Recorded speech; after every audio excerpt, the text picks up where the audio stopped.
नमस्कार साथियों, ज्ञानवाणी में आपका स्वागत है। आज हम लोग हिंदी की 13वीं क्लास पढ़ेंगे।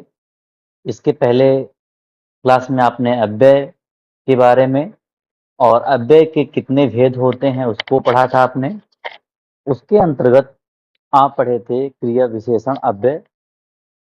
तो अव्यय क्या होता है इसको पढ़े थे कि वह शब्द जिसका परिवर्तन ना हो सके, या ऐसे कह सकते हैं वह शब्द जिन पर लिंग वचन काल कारक का प्रभाव नहीं होता है, वे अभिकारी शब्द यानी अव्यय कहलाते हैं। तो अव्यय के भेद आपने पढ़ा था, मूलतः 4 भेद होते हैं, लेकिन निपात को मिला लिया जाए तो 5 भेद होते हैं। जिनमें पहला भेद आपने क्रिया विशेषण पढ़ा था। क्रिया विशेषण का मतलब वे शब्द जो क्रिया की विशेषता बताते हैं, क्रिया विशेषण शब्द कहलाते हैं। तो क्रिया विशेषण में आपने इसका 4 भेद पढ़ा था। 4 भेद में आपने पढ़ा था स्थानवाचक, कालवाचक, 2 भेद पढ़ चुके थे। आज हम तीसरा भेद पढ़ेंगे परिमाणवाचक। यदि अभी तक आपने ज्ञानवाणी चैनल सब्सक्राइब नहीं किया है तो कृपया कर लीजिए। आइए पढ़ते हैं परिमाणवाचक क्रिया विशेषण। जो परिमाणवाचक क्रिया विशेषण होगा, नाम से ही स्पष्ट है कि स्थानवाचक क्रिया विशेषण स्थान का बोध कराएगा। कालवाचक जो क्रिया विशेषण होगा वह कालवाचक जो क्रिया विशेषण होगा उसमें समय का बोध होगा। और जो स्थानवाचक क्रिया विशेषण है इसमें क्या होगा, इसमें आप देखेंगे कि माप स्थान का बोध, कालवाचक में समय का बोध और परिमाणवाचक में माप तौल का बोध होता है। तो हमें यही पढ़ना है परिमाणवाचक क्रिया विशेषण। तो परिमाणवाचक क्रिया विशेषण का मतलब होता है जिसमें माप तौल का बोध। परिमाणवाचक क्रिया विशेषण क्रिया, जैसे तुम बहुत सोते हो, तुम बहुत खाना खाते हो। परिमाणवाचक क्रिया विशेषण, परिमाणवाचक क्रिया विशेषण माप तौल का बोध। क्या होगा इसमें, माप तौल का बोध। माप तौल का बोध, माप तौल का बोध होता है। इस शब्द को कैसे प्राप्त करते हैं, कितना लगाकर। वाक्य में हम कितना लगाकर, कितना लगाकर परिमाणवाचक क्रिया विशेषण को प्राप्त करते हैं। जैसे एग्जाम्पल के तौर पे हम ले लेते हैं। एग्जाम्पल क्या है, जैसे एग्जाम्पल है तुम बहुत सोते हो। एग्जाम्पल क्या है, एग्जाम्पल है जैसे तुम बहुत तुम बहुत सोते हो, बहुत सोते हो। या ऐसे कह सकते हैं तुम बहुत, या वह बहुत खाता है। कितना खाता है, कितना आप लगा लीजिए, वह बहुत खाता है। अभी मैंने बताया कि जो परिमाणवाचक क्रिया विशेषण होगा इसमें आप कितना लगाकर आप जान सकते हैं कि क्रिया विशेषण है कि नहीं, परिमाणवाचक क्रिया विशेषण है कि नहीं। वह बहुत खाता है, इसमें क्वेश्चन करिए कितना खाता है, वो बहुत खाता है, इसका मतलब क्या है, परिमाणवाचक विशेषण है। तुम कितना सोते हो, बहुत सोते हो, ये परिमाणवाचक क्रिया विशेषण है। इसके अंतर्गत आप पढ़ेंगे, इसके अंतर्गत आप देखेंगे कि जैसे अधिकता बोधक शब्द आते हैं। कौन कौन से, पहला है अधिकता बोधक शब्द। अधिकता बोधक, अधिकता बोधक का मतलब जिसमें आपको ऐसा ज्ञात होगा बहुत। कौन सा, बहुत हो गया, खूब हो गया, अत्यंत हो गया, अत्यंत, अति हो गया। ये सब क्या है, अधिकता बोधक है। दूसरा कैसे है? दूसरा है न्यूनता बोधक, जिसमें न्यूनता बोधक न्यूनता बोधक परिमाणवाचक क्रिया विशेषण। क्या?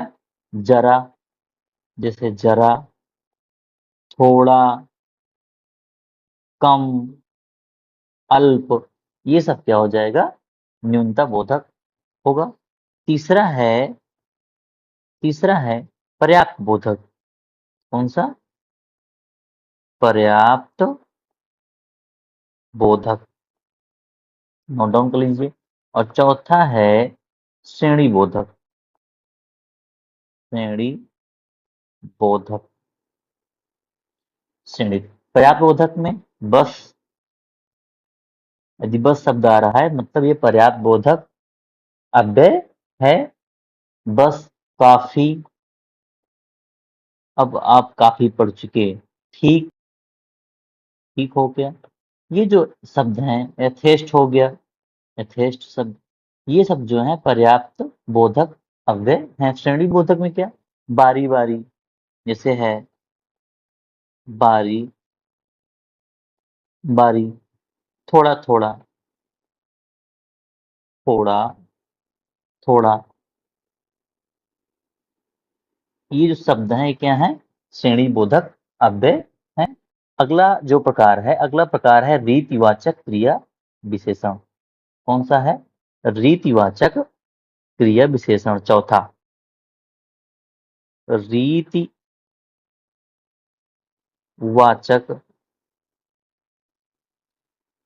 क्रिया विशेषण। रीतिवाचक क्रिया विशेषण का मतलब होता है कार्य किस प्रकार से घटित हो रहा है। रीतिवाचक क्रिया विशेषण। अंतिम, पहला आपने पढ़ा स्थानवाचक, दूसरा आपने पढ़ा कालवाचक, तीसरा आपने पढ़ा परिमाणवाचक, चौथा आप पढ़ रहे हैं रीतिवाचक क्रिया विशेषण। क्या? ये मतलब कार्य किस प्रकार से हो रहा है, इसमें इसको कैसे प्राप्त करेंगे? आप इसको प्राप्त करेंगे कैसे शब्द लगाकर, कैसे शब्द लगाकर प्राप्त करेंगे। एग्जाम्पल के तौर पे ले लेते हैं, जैसे जैसे है वह धीरे धीरे चलता है। वह धीरे धीरे पढ़ता है या चलता है? पढ़ता, पढ़ता, वह धीरे धीरे पढ़ता है। कैसा पढ़ता है? धीरे धीरे पढ़ता है। अब आप यहाँ पे समझ रहे कैसे शब्द लगाइए। वह कैसे पढ़ता है मतलब धीरे धीरे, कार्य कैसे हो रहा है? धीरे धीरे हो रहा है। वह ध्यान से चलता है। वह वह ध्यान से चलता है। कार्य कैसे हो रहा है? ध्यान से हो रहा है। वह कैसे चलता है? वह ध्यान से चलता है। तो यहाँ पे क्या होगा? रीतिवाचक क्रिया विशेषण होगा। इनमें कैसे शब्द आएंगे? इनमें शब्द जो आएंगे, जैसे धीरे आएगा, अचानक आएगा। क्या आएगा? धीरे आएगा, अचानक अचानक आएगा, वैसे हो गया, कैसे हो गया। ये आदि शब्द जो है आते हैं। वैसे, कैसे, ऐसे, ये जो शब्द हैं ये कौन से हैं? रीतिवाचक क्रिया विशेषण हैं। रीतिवाचक क्रिया विशेषण हैं। इनमें हम यह देखते हैं कि इनके भी कई प्रकार से शब्द हो सकते हैं। जैसे जो पहला है स्वीकार बोधक। कौन सा है? स्वीकार बोधक हो गया। दूसरा हो गया निषेध बोधक। स्वीकार स्वीकार बोधक अव्यय, या ऐसे कह सकते हैं स्वीकार बोधक रीतिवाचक अव्यय। स्वीकार बोधक हो गया। निषेध बोधक,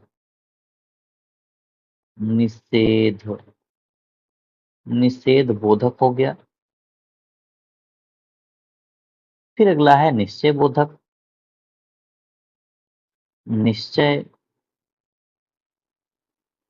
निश्चय बोधक हो गया।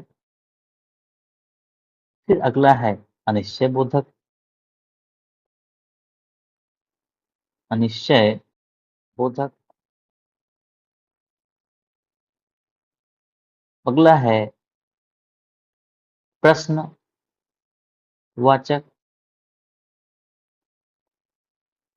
प्रश्नवाचक अव्यय।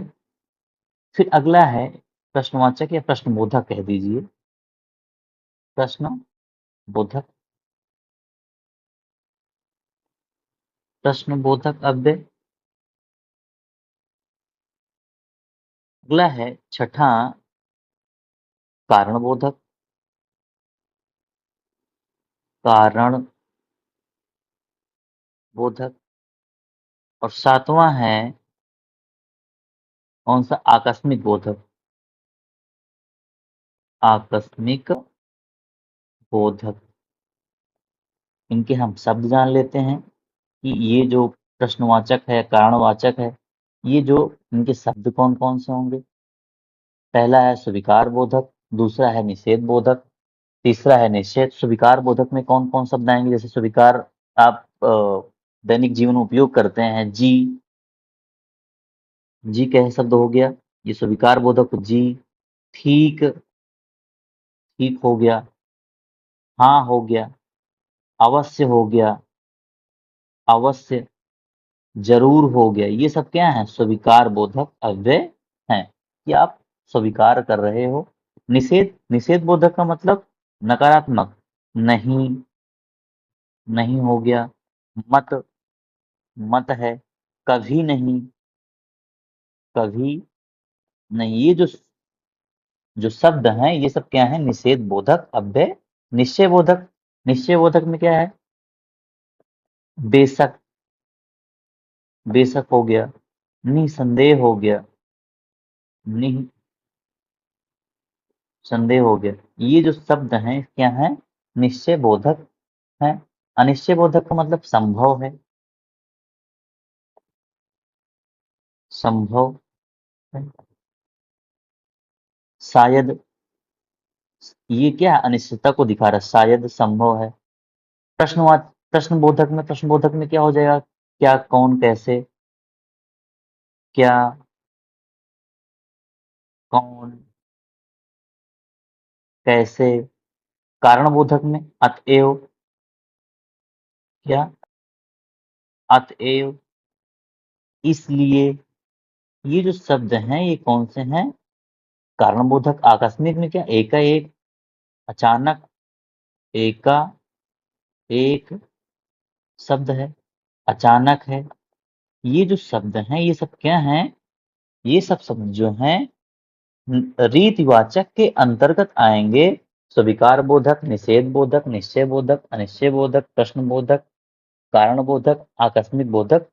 ये जो शब्द आपने पढ़ा, ये शब्द आपने देखा, ये शब्द अगर आ रहा है जरूर मतलब वो स्वीकार बोधक है। निसंदेह मतलब वो निश्चय बोधक है। क्या, कौन आ रहा है मतलब प्रश्न बोधक है। अतएव इसलिए आ रहा है मतलब वो कारण बोधक अव्यय है। यहाँ तक यहाँ तक आपको समझ में आ गया होगा। अगला जो प्रकार है अव्यय का जो प्रकार है, अभी तक आप क्रिया विशेषण पढ़ रहे थे। उसके बाद जो दूसरा प्रकार है अव्यय का वह कौन सा है? समुच्चय बोधक अव्यय। कौन सा? समुच्चय बोधक अव्यय।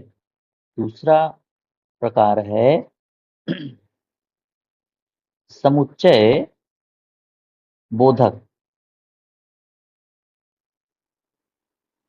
समुच्चय बोधक का मतलब यह दो वाक्यों को जोड़ता है। समुच्चय बोधक अव्यय।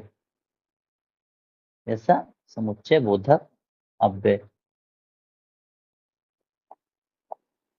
समुच्चय बोधक अव्यय जो दो वाक्यों को परस्पर जोड़ता है वह समुच्चय बोधक अव्यय कहलाता है।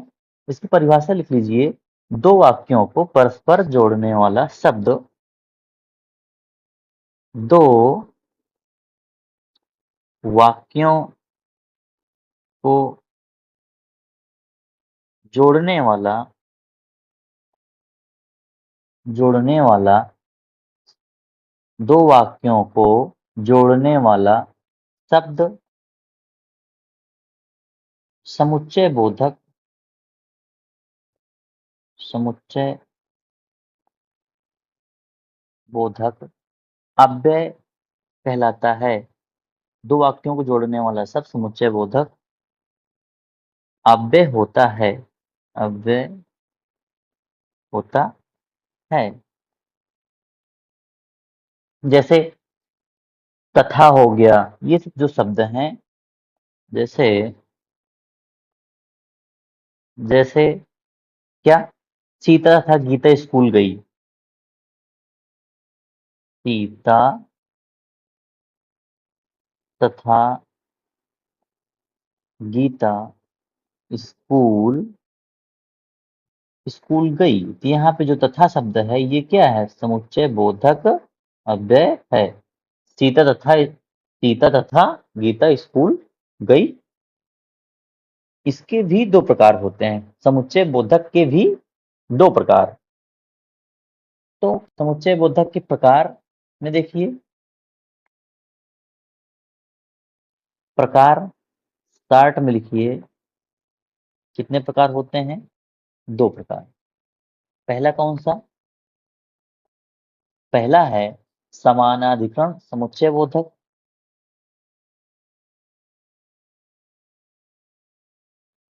समानाधिकरण समानाधिकरण समुच्चय बोधक। समुच्चय समुच्चय बोधक अव्यधिकरण समुच्चय बोधक अव्यय। कैसा, समानाधिकरण समुच्चय बोधक अव्यय। तो ये कौन कौन से होते हैं, ये मुख्य वाक्यों को जोड़ते हैं। ये सॉरी ये ये मुख्य वाक्यों को ये मुख्य वाक्यों को जोड़ते हैं, को जोड़ते हैं। जो समानाधिकरण अव्यय होता है वह क्या होता है, वह मुख्य वाक्य को जोड़ता है। जैसे राम और कृष्ण जाते हैं।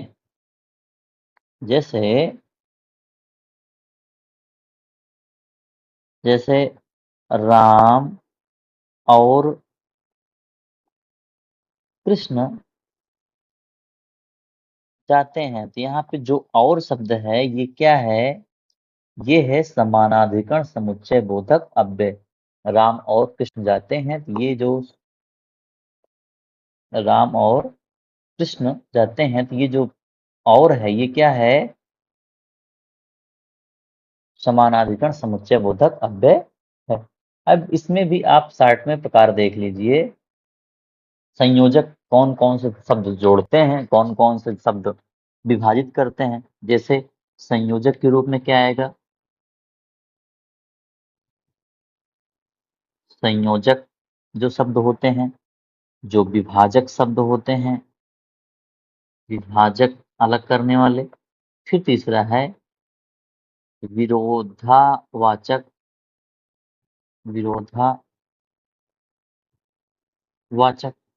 अगला है परिमाण बोधक, परिमाण बोधक। तो संयोजक वाले शब्द कौन कौन से होते हैं, जैसे तथा, जो जोड़ते हैं वाक्यों को, तथा, और, एवं, व, जो ये शब्द होते हैं ये क्या होते हैं, वाक्य को जोड़ते हैं। विभाजक में कौन कौन से होते हैं, अथवा, कौन से, अथवा, या, नहीं, तो, कि, जो ये शब्द होते हैं ये विभाजक शब्द होते हैं। विरोधावाचक में क्या हो जाएगा, विरोधावाचक में पर, परंतु, किंतु, पर, परंतु, किंतु, जो ये शब्द होते हैं ये विरोधावाचक होते हैं। लेकिन, वरना, ये शब्द होते हैं। परिमाण बोधक में क्या होगा? अतएव। कौन सा? अतएव हो गया, अतः हो गया, अतः, इसलिए। जो ये शब्द हैं ये हैं परिमाण बोधक अव्यय। किसके अंतर्गत आ रहे हैं? समानाधिकरण समुच्चय बोधक अव्यय के अंतर्गत। आपने 4 प्रकार पढ़ा: संयोजक, विभाजक, विरोधावाचक और परिमाण बोधक अव्यय। दूसरा है व्यधिकरण। व्यधिकरण समुच्चय बोधक अव्यय। कौन सा? व्यधिकरण। व्यधिकरण समुच्चय बोधक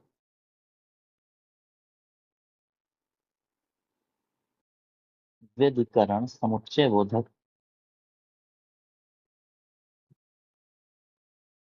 अव्यय।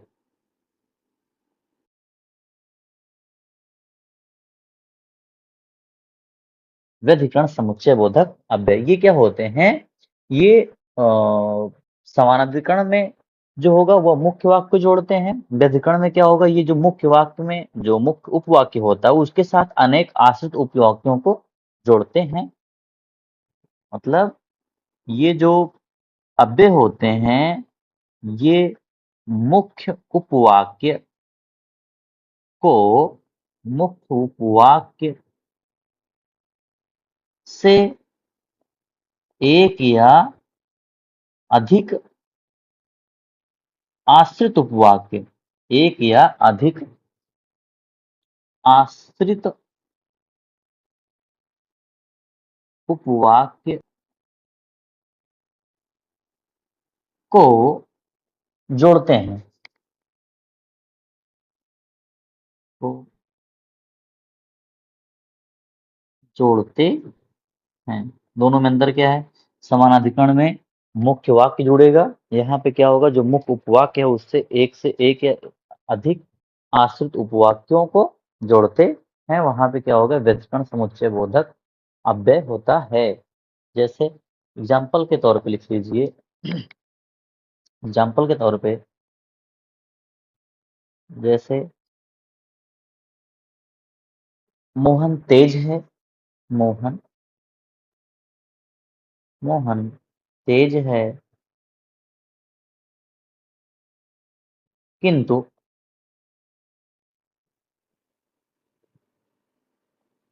किंतु उद्यमी नहीं है। उद्यमी नहीं है। अभय पढ़ने में तेज है क्योंकि वह परिश्रम करता है। यहाँ पे 2 वाक्य हैं, एक मुख्य वाक्य है और अगला जो है आश्रित उपवाक्य है। दोनों किससे जुड़ रहे हैं? किंतु से जुड़ रहे हैं। अतः जो ये किंतु शब्द हो गया, यह क्या हो गया? व्यधिकरण अव्यय हो गया। जो ये किंतु है ये क्या हो जाएगा? व्यधिकरण अव्यय हो जाएगा। तो व्यधिकरण अव्यय भी इसके कई जो है प्रकार होते हैं। जैसे है कारणवाचक। कौन सा? कारणवाचक। कारणवाचक में क्या आएगा? कारणवाचक में आएगा क्योंकि। कौन शब्द आएगा? क्योंकि, इसलिए, जो कि। जो कि अगला जो प्रकार है उद्देश्यवाचक। कौन सा है? उद्देश्यवाचक अव्यय। तो उद्देश्यवाचक अव्यय में क्या आएगा? उद्देश्यवाचक अव्यय में ताकि। ताकि, जो कि, ये जो ताकि, यहाँ जो कि जो है अलग अलग, उसमें इकट्ठा है किसमें अलग अलग। अगला है संकेतवाचक। संकेतवाचक में क्या आएगा? चाहे। संकेतवाचक अव्यय। संकेतवाचक अव्यय में क्या आएगा? चाहे, तो, परंतु, क्या, चाहे तो, परंतु, किंतु। तो ये शब्द हैं, ये क्या है? व्यधिकरण अव्यय है। अगला है स्वरूपवाचक। कैसा है? स्वरूप स्वरूपवाचक। स्वरूपवाचक का मतलब क्या हो जाएगा? अर्थात, अर्थात माने, यानी कि, यानी कि ये जो शब्द हैं ये क्या है? व्यधिकरण अव्यय हैं। आपने दो प्रकार पढ़ा समुच्चय बोधक अव्यय का, एक समानाधिकरण समुच्चय बोधक अव्यय जो मुख्य वाक्यों को जोड़ते हैं। इसमें कई शब्द से संयोजक शब्द, विभाजक शब्द, विरोधावाचक शब्द, परिमाण बोधक शब्द ये सब आएंगे। व्यधिकरण पढ़ा आपने, ये मुख्य उपवाक्यों से एक या अधिक आश्रित उपवाक्यों को जोड़ते हैं।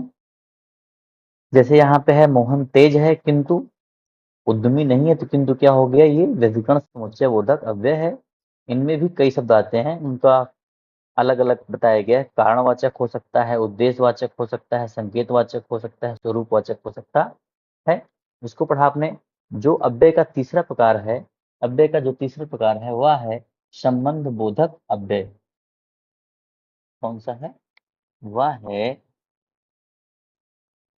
संबंध बोधक अव्यय। संबंध बोधक अव्यय में क्या होगा? एक पद का दूसरे पद से संबंध स्थापित किया जाए तो संबंध बोधक अव्यय। संबंध बोधक अव्यय। तो संबंध बोधक अव्यय में क्या है? जिस अव्यय से दो पदों के बीच परस्पर संबंध सूचित हो। क्या? जिस अव्यय से,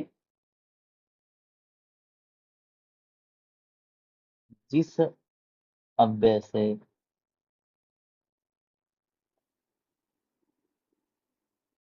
जिस अव्यय से दो पदों जिस अव्यय से दो पदों के बीच, दो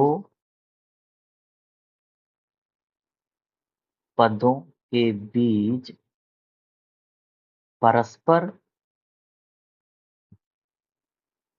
संबंध सूचित हो,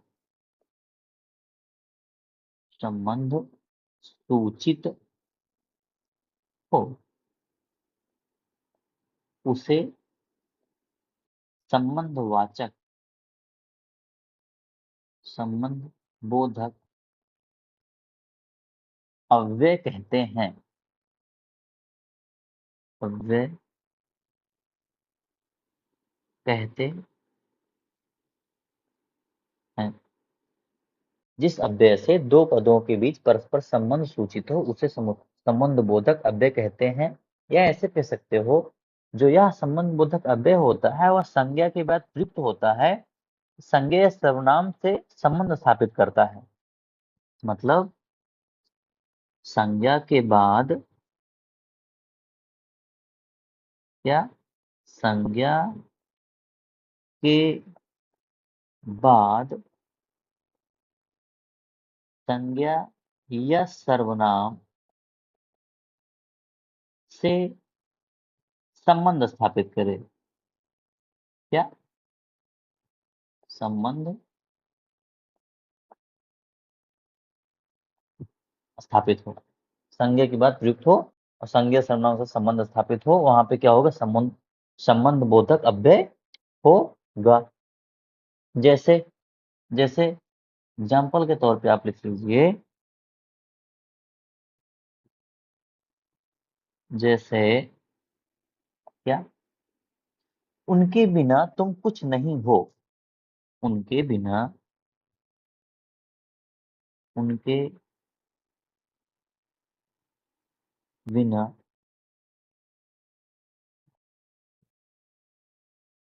उनके बिना तुम कुछ नहीं हो, कुछ नहीं हो। यहाँ पे जो बिना शब्द है, क्या? ये जो बिना शब्द है ये क्या है? संबंध स्थापित कर रहा है किसके? उनके और तुम जो शब्द है इसके भी संबंध स्थापित कर रहा है। अगला जैसे है, कृष्ण के साथ राधा का नाम पूज्य है। कृष्ण के साथ कृष्ण के साथ कृष्ण के साथ राधा का नाम का नाम पूज्य है। पूज्य है। कृष्ण के साथ राधा का नाम पूज्य है। यहाँ पे जो है क्या, जो के साथ शब्द है वह क्या है, संबंध बोधक अव्यय है। कृष्ण और राधा का संबंध स्थापित कर रहा है। जैसे अगला है एग्जाम्पल, इस जंगल के पीछे, इस जंगल के पीछे पर्वत है। क्या, इस जंगल के पीछे पर्वत है। यहाँ पे क्या है, जंगल भी संज्ञा है, पर्वत भी संज्ञा है। इसके जो बीच संबंध स्थापित हो रहा है, किस शब्द के द्वारा हो रहा है, के पीछे जो शब्द है इसके द्वारा संबंध स्थापित हो रहा है। अतः जो ये शब्द है ये क्या है, संबंध बोधक अव्यय है। बिना, के साथे, के पीछे, पहले, संग, भर, तो ये शब्द हैं, ये क्या हो जाएंगे, कौन से होंगे, ये संबंध बोधक अव्यय होंगे। कौन कौन शब्द, अपेक्षा, जो अपेक्षा शब्द है, समान, समान, समान शब्द हो गया, बाहर, बाहर, पहले, आगे, पीछे, पीछे, संग, भर, तक, समीप, समीप आदि। ये जो शब्द हैं ये क्या है, संबंध बोधक अव्यय हैं। कौन से, संबंध बोधक अपेक्षा, समान, बाहर, पहले, आगे, पीछे, संग, भर, तक, समीप आदि जो शब्द हैं ये सब क्या है, संबंध बोधक अव्यय हैं, जो दो पदों के बीच परस्पर संबंध स्थापित करते हैं, वे शब्द संबंध बोधक अव्यय कहलाते हैं। जो अगला अव्यय का प्रकार है वह है विस्मयादि बोधक अव्यय। जो चौथा प्रकार है वह है विस्मयादि, विस्मयादि बोधक अव्यय। विस्मयादि बोधक अव्यय, विस्मयादि बोधक अव्यय में क्या होगा, जिस अव्यय से हर्ष, शोक, विस्मय, भय, प्रेम, घृणा, दुख आदि का मनोभाव सूचित हो, वे जो शब्द होंगे वे विस्मयादि बोधक अव्यय कहलाएंगे। विस्मयादि बोधक अव्यय क्या होंगे, जो अव्यय, जो अव्यय हर्ष, घृणा, प्रेम, दुख, दुख, भय आदि मनोभावों को, मनोभावों को सूचित करते हैं, को सूचित करते हैं। वे शब्द के जो अव्यय हर्ष, घृणा, प्रेम, दुख, भय आदि मनोभावों को सूचित करते हैं विस्मयादि बोधक अव्यय कहलाते हैं। जो ये अव्यय होते हैं ये प्रायः वाक्य के प्रारंभ में उपयोग में लाए जाते हैं। मतलब जो ये अव्यय होते हैं प्रायः वाक्य के प्रारंभ में वाक्य के प्रारंभ में आते हैं। यहाँ पे आएंगे, वाक्य के प्रारंभ में आएंगे। दूसरी बड़ी बात यह है, जो अव्यय का संबंध होगा वह वाक्य के किसी पद से नहीं होता है। अव्यय का संबंध अव्यय का संबंध वाक्य अव्यय का संबंध वाक्य के किसी पद से नहीं होता है। पद से नहीं होता है। पद से वाक्य के किसी पद से संबंध अव्यय का संबंध वाक्य के किसी पद से नहीं होता है। नहीं होता है मतलब ऐसे शब्द जो है दुख, प्रेम, घृणा आदि शब्दों को सूचित करते हैं, वे विस्मयादिबोधक अव्यय कहलाते हैं। और जो ये अव्यय होते हैं ये वाक्य के प्रारंभ में प्रयुक्त होते हैं और इनका जो संबंध होगा किसी पद से नहीं होता ही। प्राय ये पहले ही प्रयोग में लाए जाते हैं। जैसे एग्जाम्पल के तौर पर ले लीजिए, जैसे जैसे अरे तुम यहाँ क्या, अरे तुम यहाँ, ये जो अरे है ये क्या है, ये है विस्मयादिबोधक अव्यय है। वाह क्या कहना है, वाह वाह क्या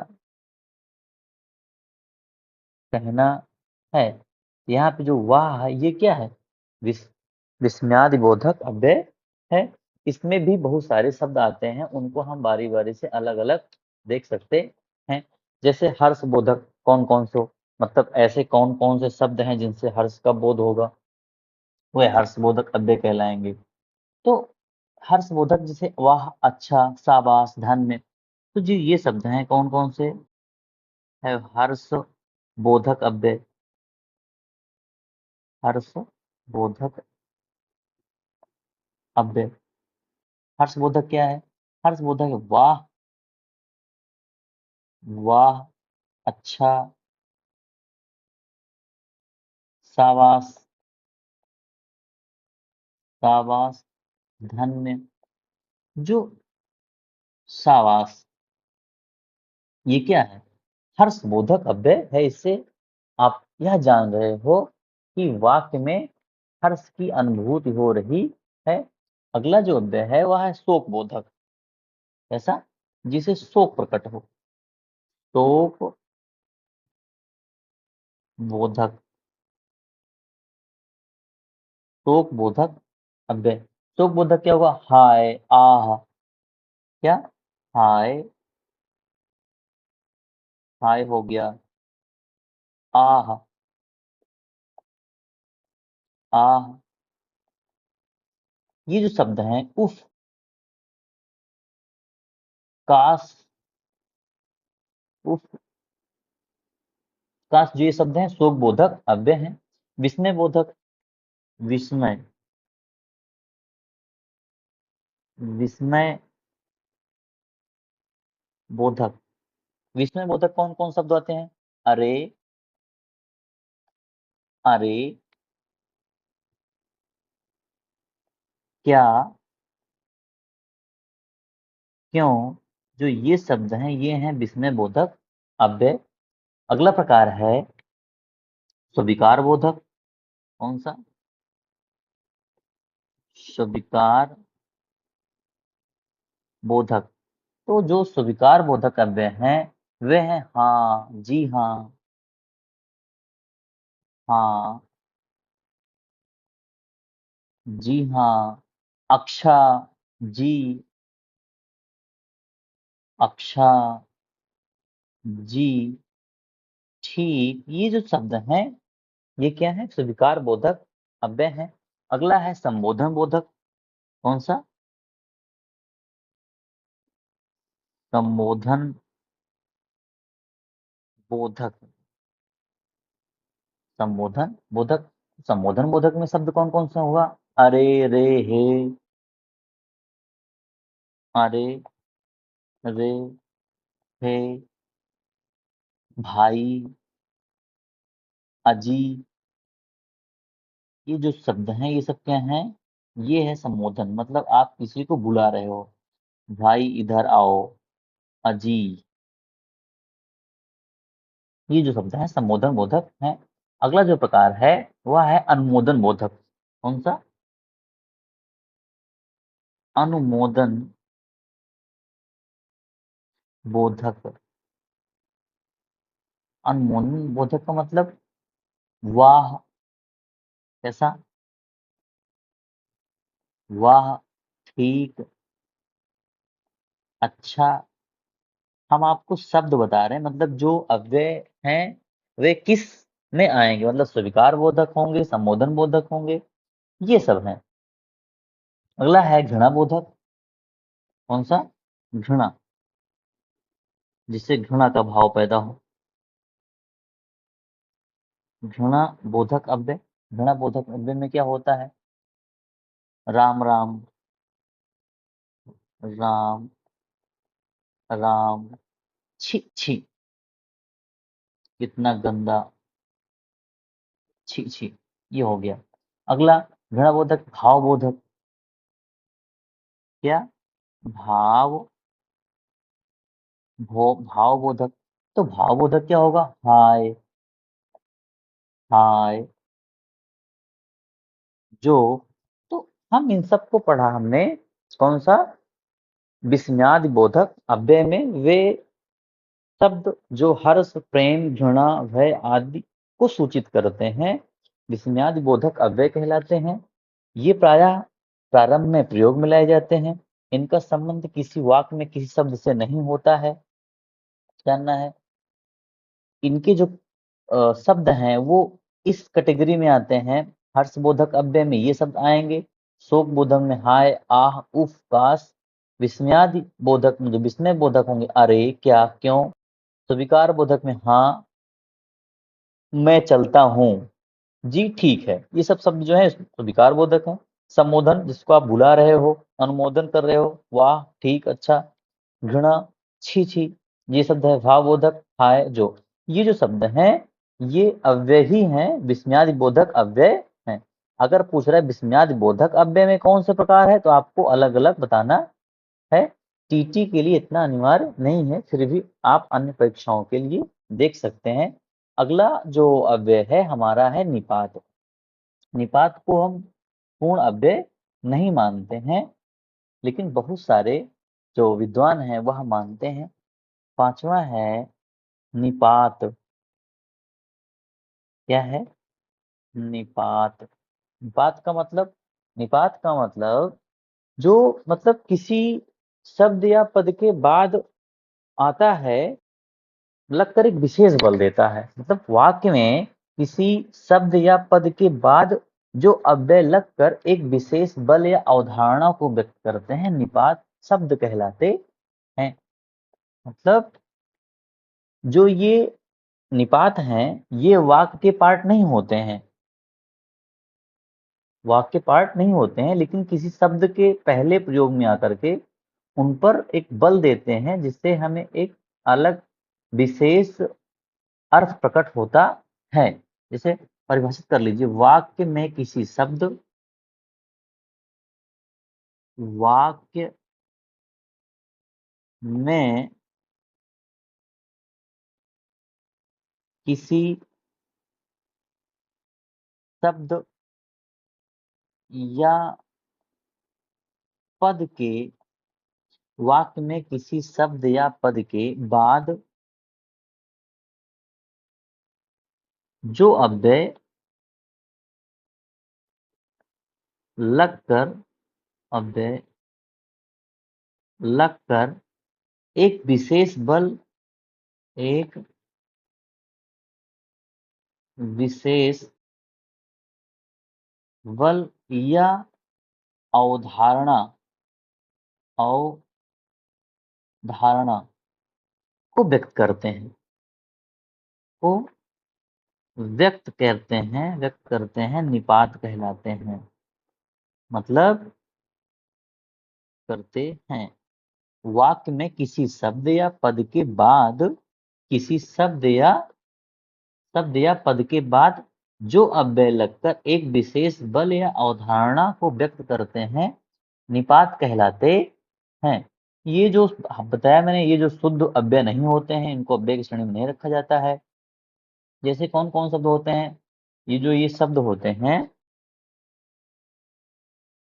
कौन कौन से? जैसे मात्र हो गया, मात्र, मुझे 5 रुपए मात्र चाहिए। ही, भी, तो, तक, हर, जो आदि शब्द हैं, ये क्या हैं? निपात हैं। ये क्या है? निपात हैं।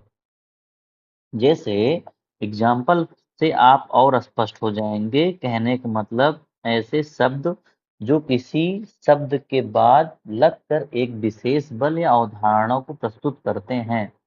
इसे कह दिया, राम ही आ रहा है। आ रहा है, राम ही आ रहा है। यहाँ पे जो ही लग गया है, क्या लग गया? ही। तो ये जो निपात है, इससे स्पष्ट आ रहा है, मतलब और कोई नहीं आ रहा, राम ही आ रहा है। अगला वाक्य है, वह पटना भी जाएगा। वह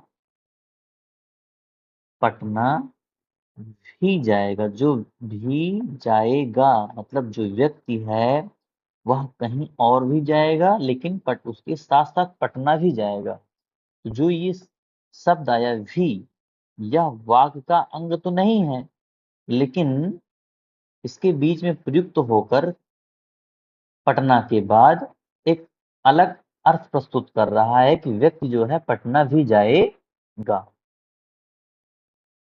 अगला है, जैसे मोहन ने ही उसे मारा है।